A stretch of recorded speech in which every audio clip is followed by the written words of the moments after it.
is truth? We all have our own version of truth. Some of us believe that we are someone who doesn't speak anything but truth. Some of us believe that we are one of those people who fight for the truth, who speak the truth, and who like to stand up for the truth. But what is truth? Isn't truth a very relative word? Each one of us has our own version of truth. Now in Vedanta, there is a line which says that truth is that which remains constant in past, present, and future. The sky is blue. No matter what is happening around us, the sky will be blue. The sun is shining every morning. No matter what happens, the sun will rise and shine every morning. And that is the truth. So if truth is something that's relative, if truth is something that's always changing, how can we be sure that what we stand for is constant, is the truth? This question, this inquisitive query within me led me to go very deep into understanding what is truth, and which led me to understand Vedanta. Vedanta came in my life in a very strange way. It was not a theory that I was aware of. It was not a word that was in my regular vocabulary, even though I have been always very spiritual. One night in my dream, I saw Swami Vivekananda standing in front of a very old building, English building, very Victorian style building. And he stood very stout, almost like as if the truth that I am talking about, the knowledge that we speak of, it just was eluding from his aura in the most beautiful manner. I've always aspired, his learning. I've always read about him, but never to the depth that I went to explore deeper into his life. But after this dream, definitely I did that. So I saw Swami Ji standing there, and he handed me this book, which had the word written Vedanta. Now at that point I had no idea what it meant. I didn't know where to begin from. But I was sure that it has to do something with this constant question that remains in my life. What is the truth that we all are seeking? Very strangely, after a couple of days, a friend told me about a Vedanta Centre, which was about 20 minutes from my house at that time, and I had no idea about it. One morning on a very rainy day, very much like what British weather is all about, it was hailing, and I didn't know why. I picked up the car keys and I drove to the centre.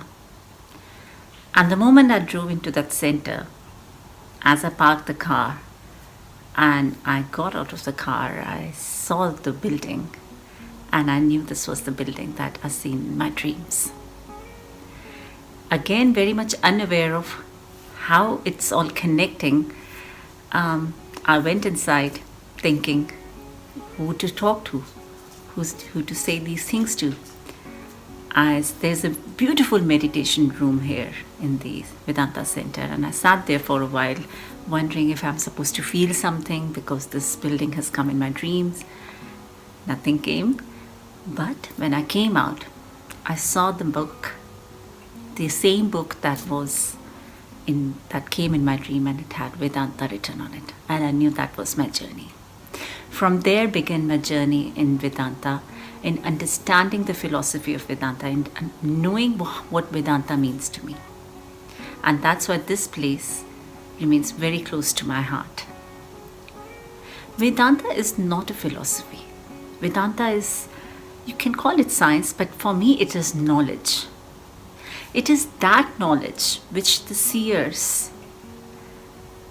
understood or felt or realized in their highest transcendental meditative form. So in a way, it is that knowledge which this the highest knowledge that a seer can realize in a human form is the knowledge of Vedanta, is the knowledge that has been compiled as Vedanta. And very beautifully, Vedanta starts with this philosophy of saying, Tat Swam Asi. You are that. You are that empowered light that you are seeking. You are the truth that you are seeking. So, in a way, Vedanta is the knowledge that ultimately leads you to your own self, because you are that. And in this veil of ignorance that we have formed around us, we've forgotten what our true identity is.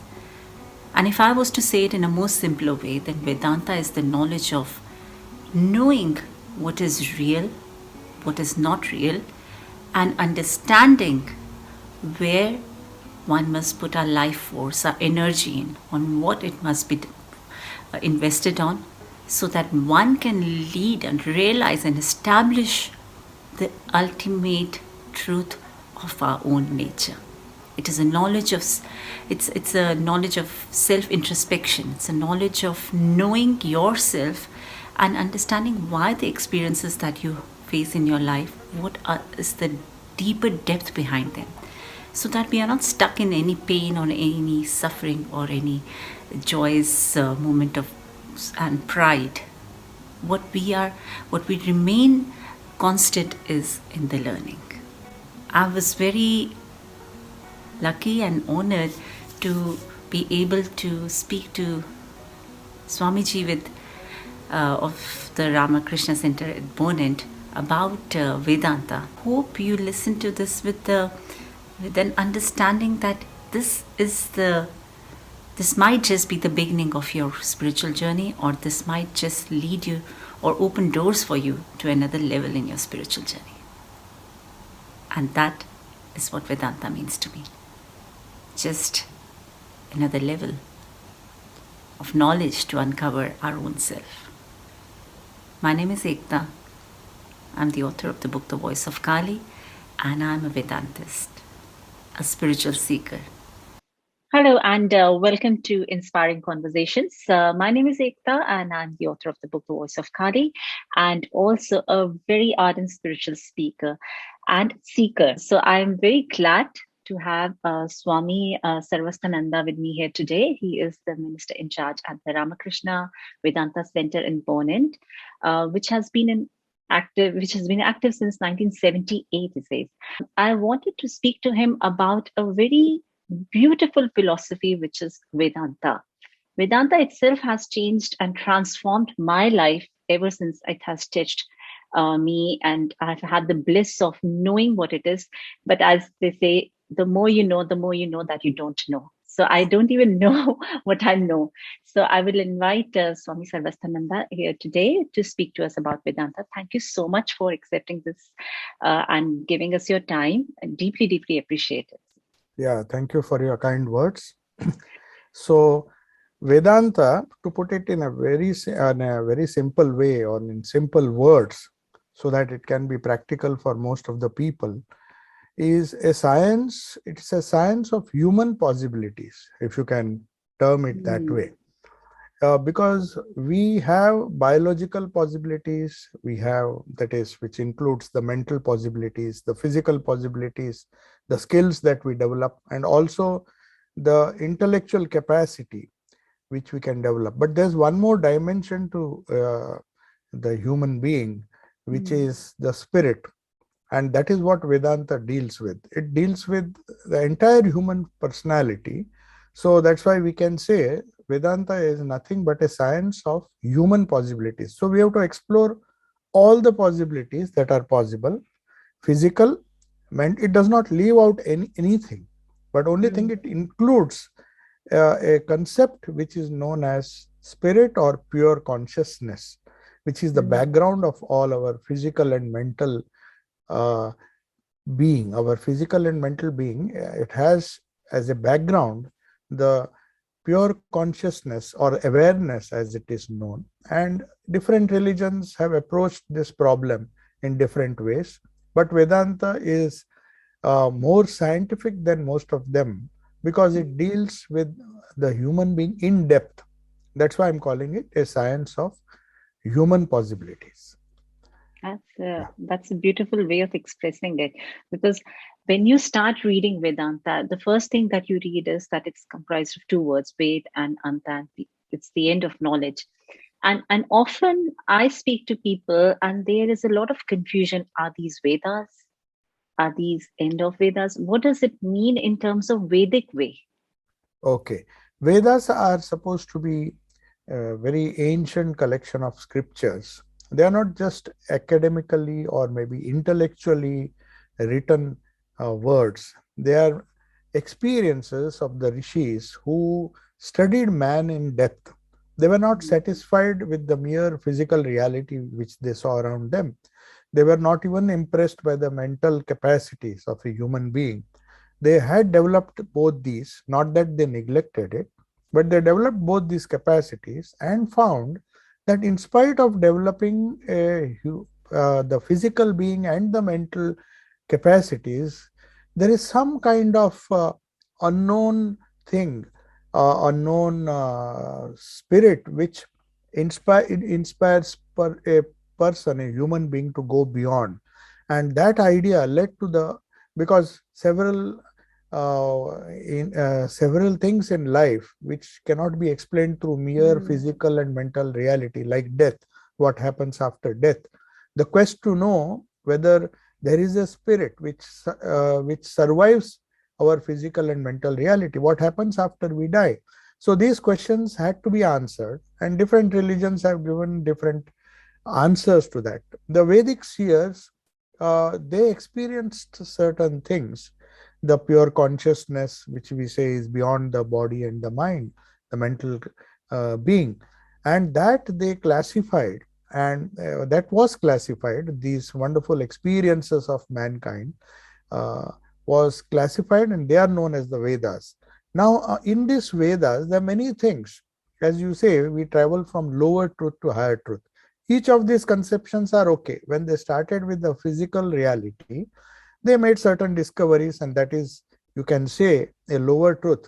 Then they discovered something higher when they went to the mental plane, and then they discovered certain realities. So in the Vedas, you will find so many teachings, mm, but Anta means not only the end part, not the end of the Vedas, it also means the conclusive part of the Vedas. So when they came to certain conclusions based on their own direct experience, mind you, it's not just a concept. They could see reality face to face.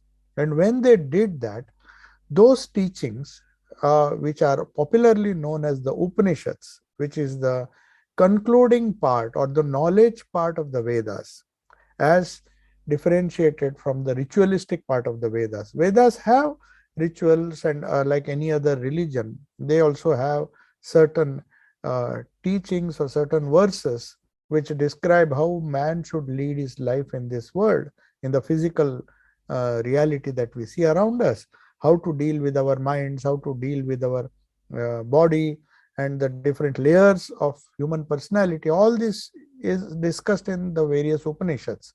But there are certain verses where the highest concept, the deeper concept, the deeper possibilities of human being are mm, discussed, and that we can say is the end of the Vedas. So that's why Veda and Anta, the end of the Vedas, the final conclusion, the highest truth which the rishis discovered, is known as Vedanta. And in other words, we also call them the Upanishads, because they are the conclusive parts of the different Vedas, that the four Vedas which are there, which have been classified. There were many Vedic teachings, but whatever was compiled and classified into these four Vedas, Rig mm, Veda, Atharva Veda, Sama Veda, and Yajur Veda, the classification was done much later.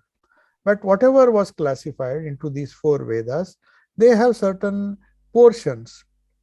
Mostly they are at the end of the Vedas, and that is why they are known as Vedanta, the Upanishads. The central core of the Vedas are these Upanishads, and that those Upanishads are defined as Veda. That is the technical name of mm. technical meaning, you can say, of what Oh, Vedanta is.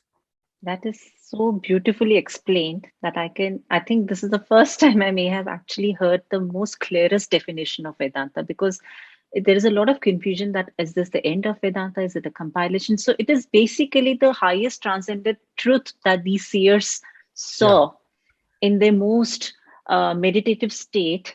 And exactly. that truth is the compilation. That compilation is are the Upanishads, which is But Vedanta. they are mixed. You have to remember Mm. this. They are all mixed with the lower realizations or lower truths. So Mm. Vedas do not accept error. We do not travel from error to truth. That is the conception, Western conception. They say either this is right or that is right. You both Mm. can't be right. But Vedas, they are so liberal. They say every concept which human mind experienced or discovered is a truth. Maybe it's a lower truth. So we travel not from error to truth, but from lower truth to higher truth. So Vedas retained everything. The Mm. lowest rituals, the lowest ideas which they discovered, those were retained. But when the higher concepts came, they were discovered by these rishis, just as in science, we discover certain laws, somebody else comes, and then Mm. the search of after truth, the physical reality, as we say, science is the science that we study, is a search after the physical reality and the forces that uh, run the physical reality. Or so when we do that, when we get a better explanation, science is liberal enough to give up the lower knowledge. For example, Newton's laws. When we see Newton's laws are valid in a gross universe, but when we come to micro universe, when we come to atoms, these laws do not hold true. They may be practical in the lower planes, but when you go to the micro world, to the quantum world, new laws have to be framed. Mm. That doesn't mean the Newton's laws are not valid. They are valid under certain conditions, certain circumstances. They are valid. But when you go higher, when you go deeper, certain new laws have to be formulated, and that is how science developed. So also, the Vedanta is a science of human possibilities. And when they discovered higher and higher possibilities of a human being, what a human being is capable of, they did not discard the lower ideas. They kept it, they retained it, because there are people who need it. Just as we need Newton's law as much as we need the quantum laws of Einstein and other people. The laws Mm. keep on evolving. We get higher and higher ideas. So that's the scientific approach to truth, which Vedanta is. Vedanta is a scientific approach to religion, or scientific approach to the study of human being in depth. That we can define Vedanta like that. Beautiful. And the fact that it starts with such an empowering thought. I mean, Mm. imagine someone who's feeling really down and really confused in their way, and feeling, let's say they have a lot of guilt about something that has happened in the past. And when you say to this person, actually, there was nothing wrong, that was Yeah, one truth, but let's move towards a higher truth because there is possibilities, as you say, it exactly. immediately uplifts you as a person and sheds that burden of not doing something right, which is so Exactly. important in today's world. Yeah, Swami Vivekananda, in fact, when he defined Vedanta in the Parliament of Religions, he says the Vedantists don't believe in the idea of sin, because Mm. sin is something which is considered as an error. So he says, we do not believe in sin. We say we are traveling from lower truth to higher truth. There were certain things which we did ignorantly, but when we saw something higher, something better, we just gave it up. That doesn't mean the things that we did when we were ignorant were wrong. They were right at that stage of life.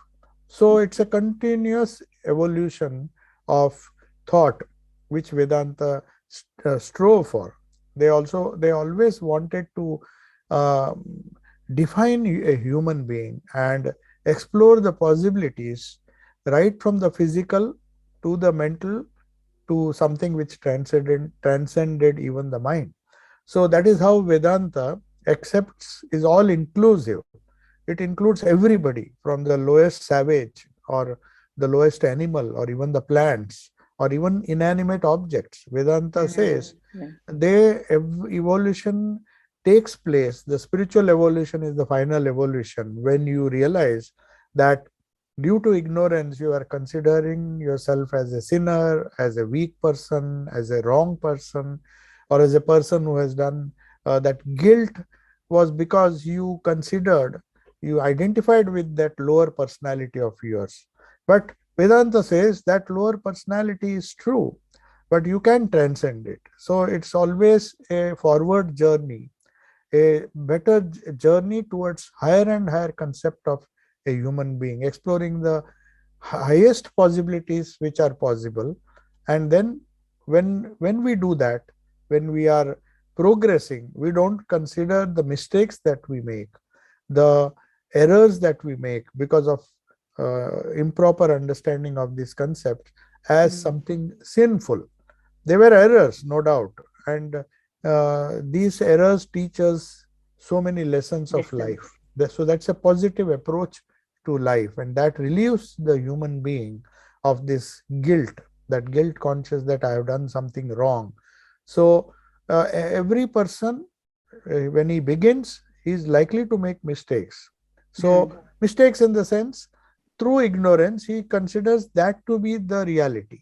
But when he examines it a little deeply and tries to discriminate and find out whether that is the real thing which I need, and then when he sees the impermanence of those things, he goes and attaches himself to higher things, and that's how he progresses and finally becomes free. So freedom is the goal of Vedanta. Vedanta says you have to be free from these errors. These errors, they have their place. Don't bother if you commit them. When you are traveling, you don't have to bother about that. You will commit mistakes, but then don't commit the same mistake again. That's the central theme of Vedanta. So when I started my journey in Vedanta, I think I found something that really connected to me was the fact that it's a very individualistic journey. Each one is told to focus on their own journey, understand where they are, read concepts, the Manan and the Shravan, and think a lot about it, contemplate it, and see where you fit in with these concepts. And then, according to that, work on yourself. Like you said, turn every experience into a learning. So, you also spoke about the impermanence and the permanence. What is permanence and impermanence in Vedanta? Yeah, this is a very good question.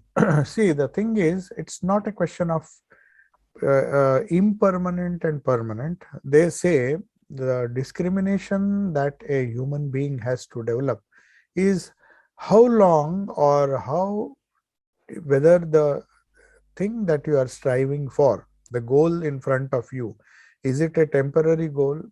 Will it give you a lasting satisfaction? Will you be fulfilled? That is the question you have to keep on asking. For example, when a child is growing, for him, chocolates or eating some sweets, toffees, that's the greatest gift. But if you ask a grown-up boy, he will find it too trivial, you see. So not that the chocolate was not important, it was very important. Those sweets were very important, the toys were very important when we were young.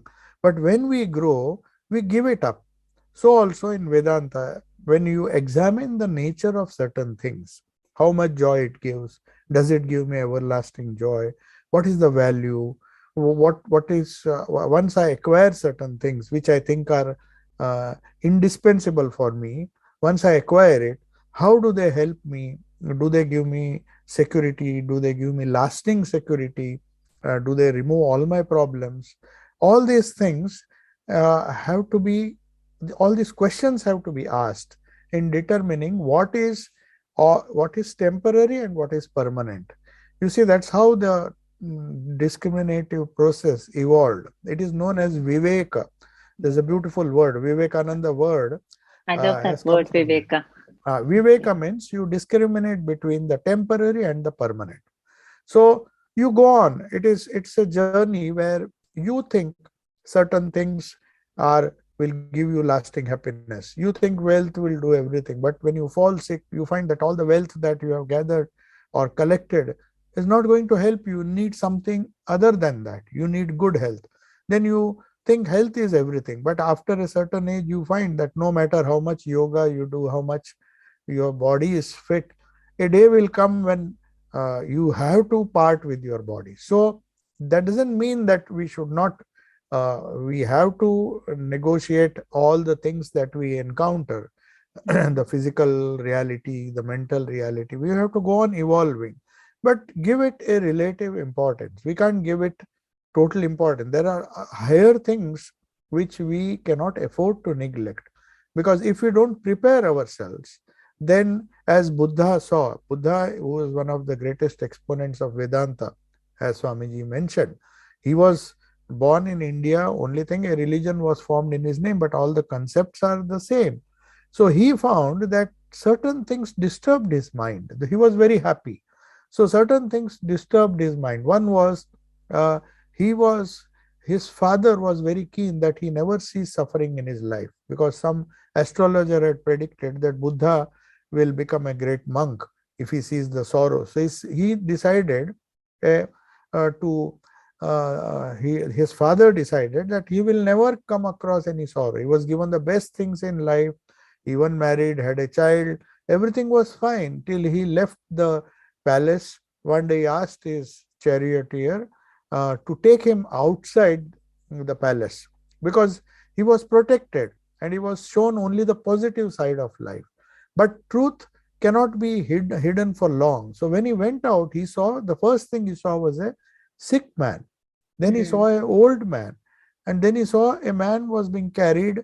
He saw a corpse, a person who was dead. So he thought, oh, all these things even I will have to undergo. He was under the impression that my life is going on smoothly, so I don't have to bother about these things. But these visions or these experiences which he had, only one experience, that shocked him. He said, is there no solution? If everything is going, if one day I'll also fall sick, one day I'll also become old, and one day I have to die, then what is all the meaning and purpose of all the things that I'm doing? Is there any higher purpose? Can I solve that problem? So that is how we discovered the conception of nirvana, that is total freedom, which in Vedanta is known as moksha. Freedom from everything, freedom from ignorance, so that you regain your true nature. That's the wonderful thing about Vedanta as compared to other religions or even Buddhism, which is a sort of negative approach to freedom. Whereas Vedanta says our nature is of our nature can be described in three words: Sat, Chit, and Ananda. Now, why do we describe it? Sat means that which is permanent, that which exists. Everybody is afraid of death. Nobody wants to die. But they falsely think that this body will last eternally. If the body doesn't like, then what will last? Then they developed the concept of Sukshma Sharira, the subtle body, which Egyptians and everybody believed that the subtle body survives the gross body. So that's why concepts of heaven, and there are many ideas in different religions. They try to solve the problem. Then he found that even these heavens and hells, if they are true, the subtle universes, they are also temporary, because after your karma is over, the karma is nothing but cause and effect. When the karma is over, you have to be born again. If we believe in rebirth, Buddhism, Hinduism, they all believe. Or even if you go to heaven, as the Semitic religions believe, the period which you spend in heaven has to come to an end, though they believe that you will be eternally damned to heaven, which Swami Vivekananda said it can never be. For a temporary mistake, you can't be eternally damned to stay in hell for permanently, or for some good deed which you did for, say, 50, 100 years of your life. You can't get eternal heaven for that. So there is no such thing as eternal heaven or eternal hell. Every cause has an effect. If you have done good for good, you will get the results. You won't get more than what you have put in. That's the law, Newton's law. Whatever you have put in, you can't, the law of conservation of energy, as they say. It can be transformed from one into another. The cause effect will be there. But there's no such thing as absolute damnation or going to hell eternally or eternal heaven. That is never going to happen. So Buddha found, and this idea that there is something beyond. Sat Chit is the pure consciousness, which is a matter of our experience. Everything that we do is either consciously or unconsciously. We know that there is this consciousness behind everything that we do. So Sat, Chit and Ananda, the soul by its very nature, that is the discovery Vedanta made, is blissful. But that bliss, that highest bliss, unalloyed bliss, is covered by certain ignorance, the lower bliss which we get because of ignorance, it covers that original bliss. So Satchidananda is the state which we try to attain. Existence, consciousness and bliss. That is the highest reality which Buddha found, and he discovered nirvana, and the Vedic rishis found that was moksha. Whether you call it salvation, as the Christians say, the kingdom of heaven, the discovery of the kingdom of heaven, what does it mean? The kingdom of heaven is within you. So all this reality is within us, but unfortunately it has been covered. So this removal of this ignorance is the goal of life. And that ignorance is temporary. According to Vedanta, the mistakes that we make, they are temporary because they can be set right by aspiring for something higher than that. Then when we reach that higher level, then we again discard that and find something higher till you regain your true nature. The true divinity which is within is revealed to you, then you reach the goal. That's the idea. And the goal is to merge into that divinity. Yeah, merge bits, become one with that, Become one which with you that already divinity. are. You see, that's the beauty about Vedanta, that we really are divine beings. We have lost that divinity, we have to regain it. It's not that we will attain something higher. We were divine to begin with. So that's why Swamiji says evolution presupposes involution.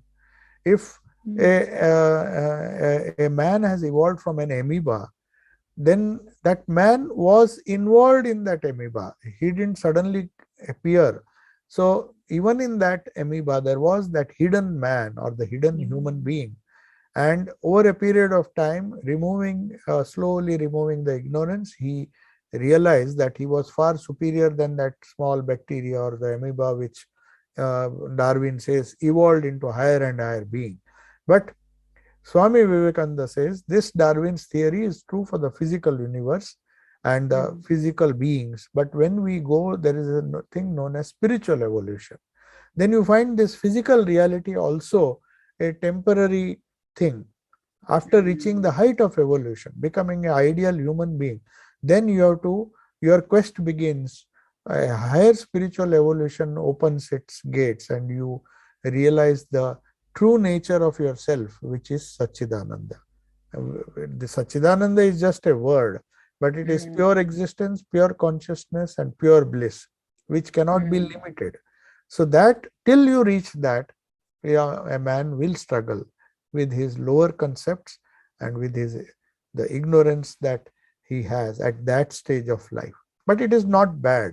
We have to pass through these different painful experiences to realize the value of the higher experience. So there's nothing wrong in making mistakes. That's the only way we get disillusioned about the lower things. If you don't get disillusioned about the toys that you are playing with, and you stay, even in old age, if you keep on playing with toys, then there's no growth. There's no growth. So that growth has to be there. So you have to reject lower toys for higher toys. Then you get higher toys, you want to own cars and own property. So he gives up the toys, but then finally, when age catches up, then he finds that with all these toys, he's not solving his problem, the existential problem, the fear of death, the fear of the clinging to life, which every human being has. He says, why do I have to die? Am I not going to enjoy what I have accumulated? So that sets him thinking. If he thinks and plans his journey beforehand, just as we plan our careers, we have to plan about our life after we uh, we realize the impermanence of the things that we have gathered. Very often we don't enjoy the things that we have gathered around us. Somebody else enjoys. That is what common practice tells us. Some person goes on earning, and by the time he really wants to enjoy the fruits of his labor, nature takes him away. And then somebody else who perhaps has not worked hard, he receives it as a inheritance. Yeah, so then we find, what is this? Why are these things happening in life? Somebody works hard, he doesn't get the benefit of that. Somebody doesn't do anything and he reaps all the benefits. So it's a very complicated thing. That's why Vedanta says the only way to solve all the problems of life are through transcending them. So sorrows are there. There are physical sorrows, there are mental sorrows. So the goal, so beautifully put in 2 sentences of Vedanta, is Atyantika Dukkha Nivrutti. Don't be afraid of the Sanskrit word. No, I Atyantika means, Dukkha means sorrow. Yeah. Atyantika means different types of sorrows. Now, whether you believe in Vedanta, whether you believe in God, whether you believe in religion, every atheist believes, even an atheist believes, that there is sorrow in life. Nobody can negate that. That was the starting point of Buddha's inquiry. He said, Atyantika Dukkha Nivrutti. Vedanta said it long ago.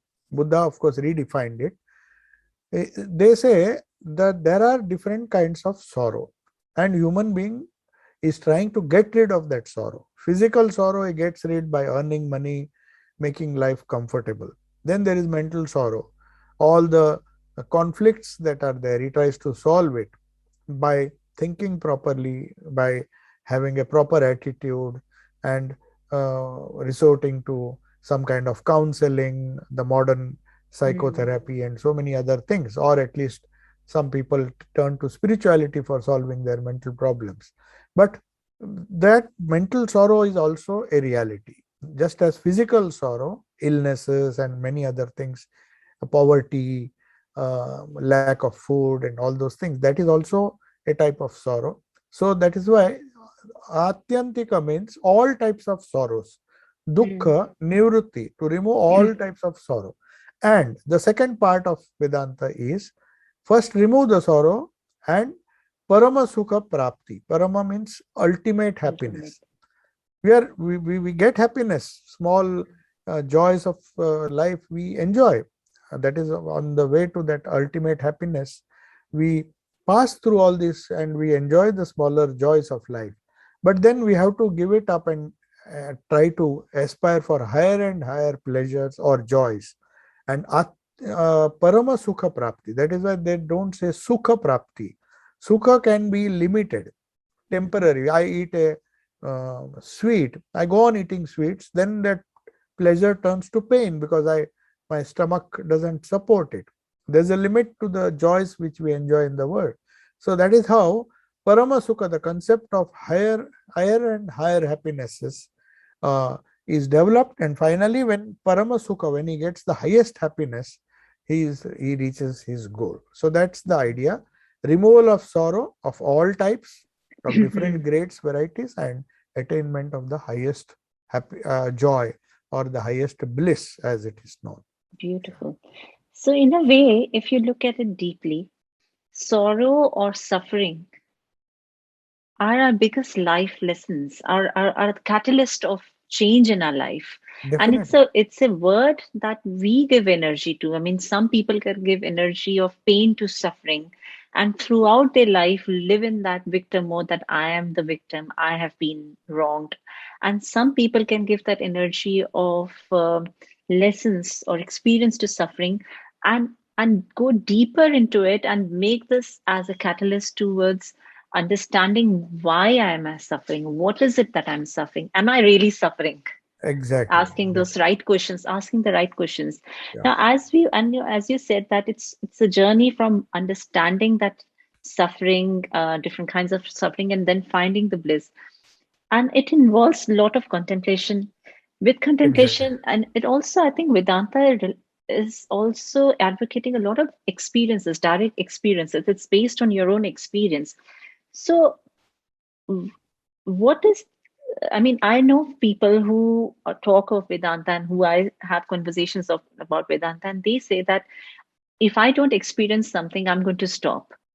So, Yeah. what is the importance? What is the relevance of these direct experiences? What if someone is not experiencing anything? What are they supposed to experience? Some people think I'm supposed to see visions, or I'm supposed to start, getting fragrances. They think that is the direct experience. But what are the experiences we are talking about?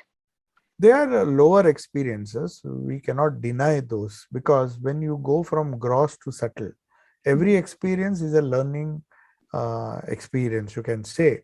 So when you uh, slowly try to transcend the experiences that you experience through your body and your different organs like smell, then we come to a level where you get these subtle experiences where you don't need the intervention of your organs. See, for example, I see a beautiful sight, I hear some beautiful sound. I have to create it. I have to make a provision so that, or maybe I have to expose myself to these things. And I enjoy, I get some kind of joy. We see certain things, we hear. But when we find that we are not getting that experiences, that intense desire, that intense inner desire to have those experiences, though we don't have the physical, I mean, the reality around us to experience those things through our organs, that when it becomes intensified, that results in some kind of vision. It's a mm, subtle experience. It is perfectly scientific. Swami Vivekananda says, just because you don't have those experiences, uh, the subtle experiences, doesn't mean they don't exist. You have to be scientific in your approach to the transcendental experiences. That's why sometimes they say you talk of the subtle body, but unless you see a subtle body or a ghost.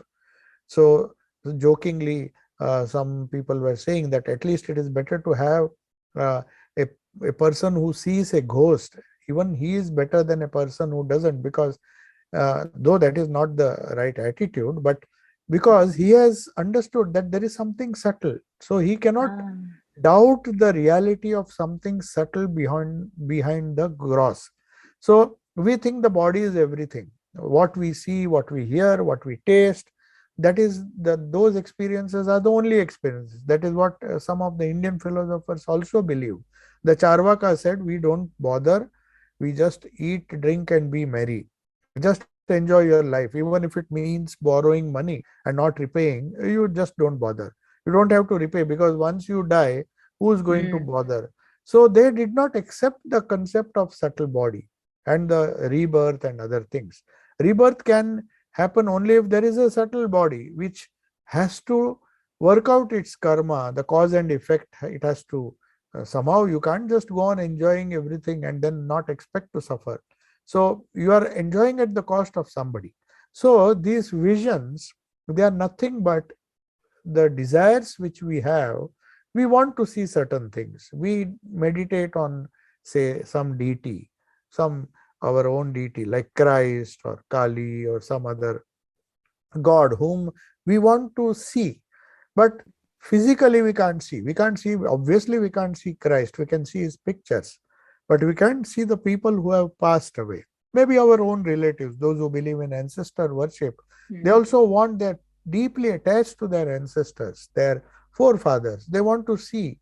When that desire intensifies, mm, these experiences come. But one should not read too much into that, because even that we have to transcend, because otherwise we get stuck at that level, mm, at the subtle level. We have to go beyond the subtle, though it is much better than remaining just gross. A person who has some spiritual experiences, his faith is strengthened that there is a reality higher than the physical universe that we see around us. So that should be used as a stepping stone. It's not just the goal. Having a vision doesn't mean anything if it doesn't transform you and motivate you to go forward. That is why Sri Ramakrishna and Swami Vivekananda especially, they warned people that don't stop, because these experiences, though they are much better than not having them, they will they have a tendency to cause some kind of stagnation, and people get some joy and then they don't move forward to have a greater joy. So these experiences have their value. Definitely it will make you less gross. It will not make you run after the objects of the senses as animals do. We will transcend that animal nature, and the human personality sees something beyond the gross, and it sees something subtle, and that is what vision is all about. Visions are the subtle perceptions because of intensified thought. You see, when you intensify your thought, meditation does that. Meditation, in fact, what we do in meditation is to meditate on Satchidananda, who has come in a particular form, in the form of Kali, in the form of even a stone. It doesn't matter what object you, if you consider that the highest reality is embodied or personified in this person, the meditation will lead you to Satchidananda. It will, you will pass through various visions, but then you will find that this is not what I was thinking, or this is not what I wanted to see. I saw it, but what of that? After that, there are certain higher things. So visions are stepping stones to higher experiences, which culminates in the experience of Satchidananda. Till then, mankind will never be content. He will see these visions, he will yearn for more visions. In fact, Aldous Huxley, who was a disciple of Swami Prabhavananda, who was one of the founder of the Vedanta movement in the West after Swami Vivekananda, Aldous Huxley, whose brother was Thomas Huxley, both were British citizens, but they settled in America. So Aldous Huxley wrote a book, Doors of Perception. And though his guru had warned him, don't run after these visions, he thought that he was told that certain sects, they use this drugs to induce these kind of visions.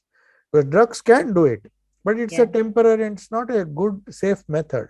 So his guru warned him. He said, don't run after that. If you get these experiences, don't make too much of that. That may lead.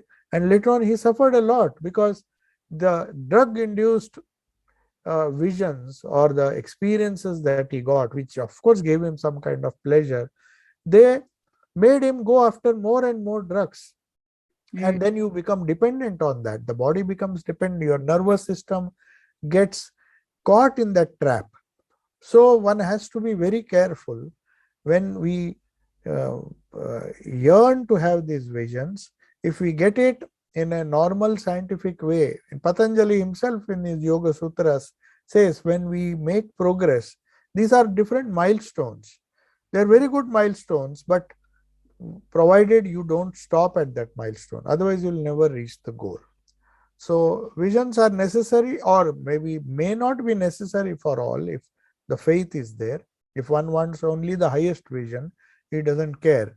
But if it comes on its own, then one should not be worried, because these are proofs that we are progressing in spiritual life. But the warning is, don't stop. You just ignore, or maybe try to get higher and higher visions, or the highest vision, which is the transcendent reality. Beautiful. Swamiji, also Vedanta, I mean, we have spoken so much, and if someone is listening, obviously they want to know how they can apply it in their life. So in today's world, how can we adapt Vedanta in our everyday life in a very practical way when we dealing with everyday situations of stress? There is so much stress, so much confusion. People are lost in knowing what they want, what they don't want. There is a lot of blame game, very much intolerance. How do we use Vedanta in a very simple way to just every day remind ourselves of what you said, permanence and the impermanence, about the reality of who we really are? Yeah, one of the simplest technique which Vedanta tells you is mind your own business. It's a very simplistic explanation. Of course, minding our own business means focusing on the divinity within. Swami Vivekananda said, you can't solve the problems externally. All the problems are to be solved by going inwards. So he says, manifest the divinity within, and everything else will be harmoniously arranged around it. So if we expect harmony outside, we have to start. Vedanta says, start with the harmony inside. Are you in peace with yourself, with your own self? Are you happy the moment you close your eyes or stay or maybe live to yourself? Are you happy or are you becoming restless? If you are becoming restless, Vedanta helps you to reduce that restlessness. Not just Vedanta, but the application of Vedanta uh, is which is known as yoga. Yoga is the technology, Vedanta is the science. So yoga was developed to reduce our thought waves. With the disturbance or the distraction, it's our mind which causes all the problems, all the conflicts. Everything is in the mind. Otherwise, physically, we don't have so much conflict. Each one is uh, doing one's own, trying for his own survival, and there is enough for man's need. But only when the greed comes in, then you try to grab something which is not yours. So that is how conflicts come. So conflicts come only because you are not satisfied with yourself. The Jean-Paul Sartre was a famous existentialist. He created this concept that the problems, mostly the problems that we face in the world outside, they are existential problems. Because I am not at peace with myself, I cause disharmony and conflict outside. So if you are at peace with yourself, then you don't have to do. If everybody tries to mind his own business, in the sense mind his own, that is known as, a beautiful word is there in our scriptures known as swadhyaya. Swadhyaya means swa adhyaya. Adhyaya means to study. So Vedanta says, first study your own self. Once you study yourself, own self, and you are at peace with yourself, and then you mix with the world, then the world becomes a better place. So there's no way of externally, we can do some patchwork, have some kind of compromise and say that, okay, I will tolerate you, you tolerate me, and then we'll be at peace, but it doesn't last. So Vedanta says, if the same reality is there everywhere, that is how practical Vedanta is. Somebody asked this question when Swami Vivekananda came to London. He says, this philosophy is grand, but what about its practicality? Is it practical? Can I use it for my day-to-day life? Can it solve conflicts and solve the troubles and suffering of human beings, a collective humanity? He says, definitely. But you have to remember, there is no such thing as collective religion or organized religion. Religion, as you said in the beginning, you mentioned that point, perhaps you don't remember, you said religion is an entirely individual effort. It is just minding our own businesses. In the sense, we focus on ourselves, go within, try to find the peace within, and automatically you will find that there will be peace around you. So these peoples are the greatest benefactors of humanity, those who try to internalize their mind. And that is what meditation and karma yoga or jnana yoga, all these efforts are to turn the mind inward. In Kathopanishad, there is a beautiful story. This young boy goes to Yama, the king of death. Not the king, the god of death, and Yama. And Nachiketa asks him the question, what happens after death? Oh, how do I deal with that problem? Then he says, mankind is suffering because God has somehow made man look outward. And this outward going attitude or the outward looking attitude has cursed him. And when God has literally cursed human beings, or as they say, Adam's original sin and all those things, Christianity tries to explain it in a different way. But the problem with is that our gaze or our direction of our efforts is always outward. But he says there are a few people, exceptional people. The word used is kaschid dhiraha. Dhira means one who is full of courage and steadiness. And Nachiketa, though he was just 12 years old, he was one of them. So he says, I'm telling you this secret that some great dhiraha or some courageous person tries to see inward instead of just being led outward and just getting confused. So he sees inward, tries to turn his gaze inward, and as a result, he realizes the peace that he was seeking, the final goal of life that he was seeking, which is to be found inward. So that is why Jesus said again and again, that is nothing but Vedanta. The kingdom of God is within you. Within What did you. he mean that? You don't have to look for God outside. You don't have to look for goodness and badness outside. The moment you turn inwards and touch that uh, reality, touch that source of peace, touch that source of security, touch that source of happiness, which is known as Satchidananda. That is the whole essence of Vedanta. How to make yourself divine by different faculties which we have. We have the faculty to think, Jnana Yoga. We have the faculty to feel. Everybody has a faculty to feel, to that is known as Bhakti Yoga. When you transmute your emotions, when you transmute your thoughts and turn it inward, it is Jnana Yoga. When you transmute your emotions and direct it inward, it is Bhakti Yoga. When you transmute all your actions which you are doing, no doubt you have to do it for the good of humanity, serve them, but not because you are doing some favor to them, because you are worshipping the Lord within. That is known as Karma Yoga. You are offering all the good things that you do, not out of some kind of charity that I am helping you or I am. Uh, Swami Vivekananda said that is the greatest error, and that leads to more and more problems. We go on helping and expecting some return. But true Karma Yoga says, I am helping you because it's my duty, and I am serving my Lord by helping you because I see the same divine spirit in you. So, serving God in man, that is the religion of this century, according to Swami Vivekananda. So, he says, since everybody has to act, everybody has to do some work, some profession, do it as a worship to the God within. So, you will be going within, though you are doing work outside. That is Karma Yoga. And finally, the greatest among all the yogas is Raj Yoga, the science of controlling or channelizing the forces of human mind. The human mind has tremendous energy, but unfortunately, it is because of the distracted mind, it is all wasted. It is going in thousand directions.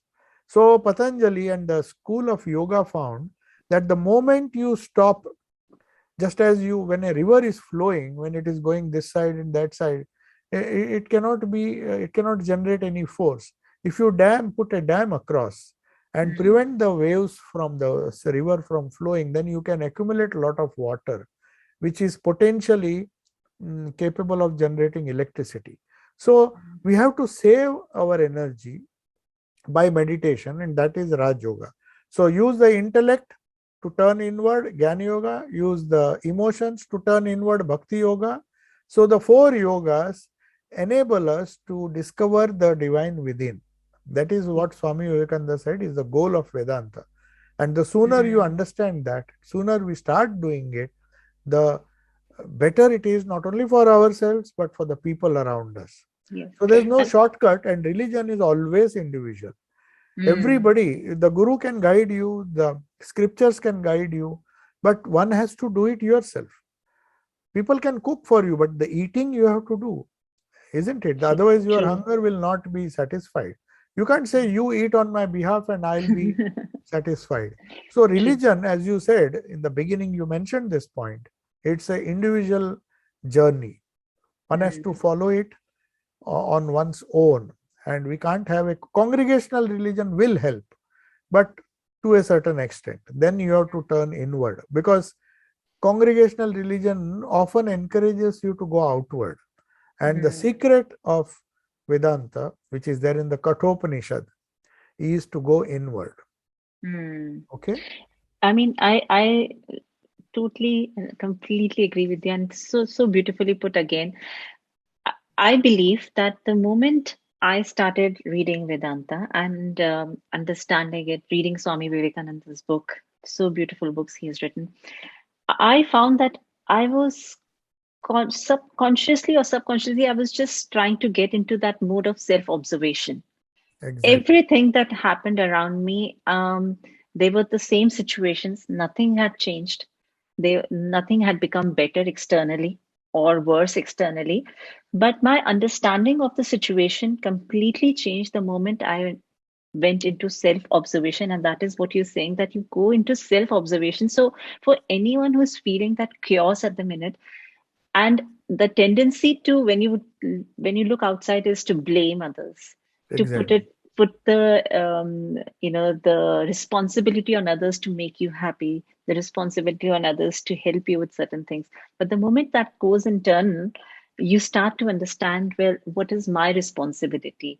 And that, I suppose, that I suddenly becomes less dominant, and who you are becomes more prominent. Exactly. That's nicely put. Yeah.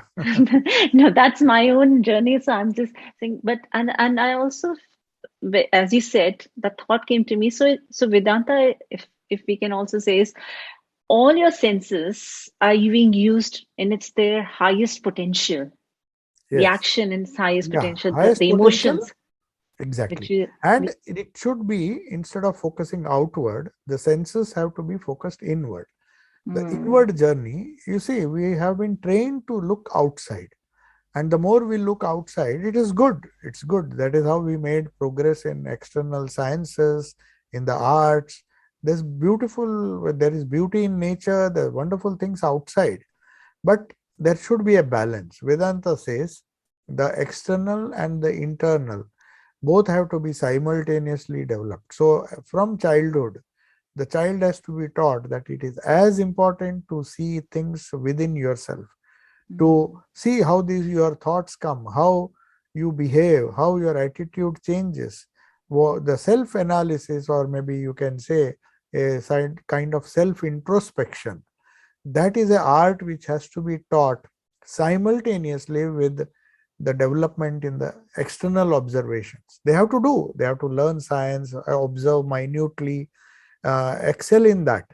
The external world is also equally fascinating, but not at the cost of the internal observation, which is self introspection. And that can be taught through this yoga. Yoga puts a break and says that enough is enough. Now you just go a little inward, otherwise, your life will be a big mess. So, that is what is happening. People have been taught and they excel in the external world, but they don't know what, when suddenly, when the self in time to self introspect comes, they find they have not been trained. Nobody has told him the importance of that. And then they try to see the problem outside, which is in mm, fact not outside. The problem is inside. And that inner analysis, or the inner self introspection, which they have not been trained to do, that results in misery. These problems have been termed as existential problems. They are so deep rooted, the problems of existence. Why do I exist? Where do the fears come? Where do all these desires and all the problems that they seem to come from a deeper source within us? Since we do not know where to look for the problems that are bubbling every minute, these thoughts seem to be coming, and we don't know, we can't stop the flow of those thoughts because they're coming from a deep source within. So, yoga teaches us, Vedanta teaches us, go to the source, see what is the problem, and then try to solve it. So that is how Vedanta works and is intensely practical. So the mm. practicality of Vedanta says that give as much importance to your inner life as much you give to the external life. Just have a balance, that's all.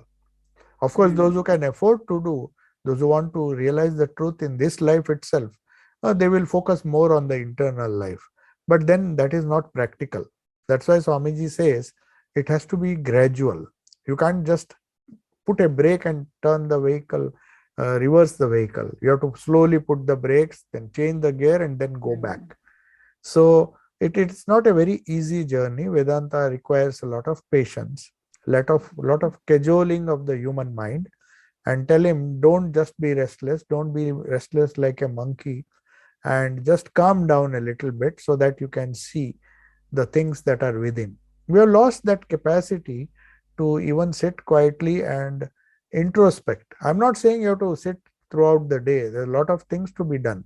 But if they are done in a proper way, if we use the other three yogas properly, then Raj Yoga becomes very easy. Meditation becomes very easy. Okay? Thank you, sir. Thank you so much, Swamiji. That is so wonderful. I think I will have to arrange another session with you because there is so much that we can still cover. But Yeah. to start with, to begin with, thank you so much for offering such a simple definition and a deep definition and giving us that one tool that we can use in our everyday life, and that is self-analysis, self-introspection, as you said, in everyday situations. So Exactly. Exactly. thank you for your time today, Swamiji. Yeah. Thank Deeply you. appreciate it. It's a pleasure. Thank you.